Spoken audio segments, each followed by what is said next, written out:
চলে এসেছি পিকনিকের ভিডিও সেকেন্ড পার্ট নিয়ে। সন্ধে হতেই আমার দুই দিদি আর তাদের ছেলেরা চলে এসেছে। আমরা সবাই মিলে চা খেয়ে নিলাম। তারপর দেখি আমার দাদা এখানে রাস্তা ঝাড় দিচ্ছে, আর এদিকে আমার ভাই একটা পুতুল বানিয়েছে ওর কলেজের এক্সামের জন্য, সেইটা একটু এনেছিল দেখাতে। তারপর ওদিকে উনান ধরিয়ে রান্না বান্না শুরু হয়ে গেছে, আর এখানে চলছিল র্যাকেট খেলা। তো ফার্স্টেই আমাদের মাংস রান্না হবে, আর মাংস রান্না করছে হচ্ছে আমার দুই বৌদি মিলে। তো আমি কিছুই করিনি এই মাংস রান্নার ক্ষেত্রে, আমি শুধু জাস্ট দাঁড়িয়ে দাঁড়িয়ে ভিডিওই করেছি।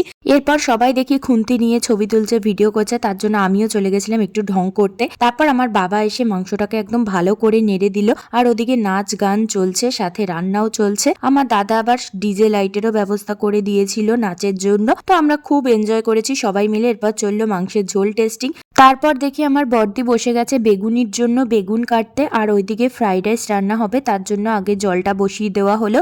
এরপর সন্ধেবেলায় বম্মা মুড়ি মেখেছিল আমাদের সবার জন্য, সেটাই খেলাম। চলো টাটা।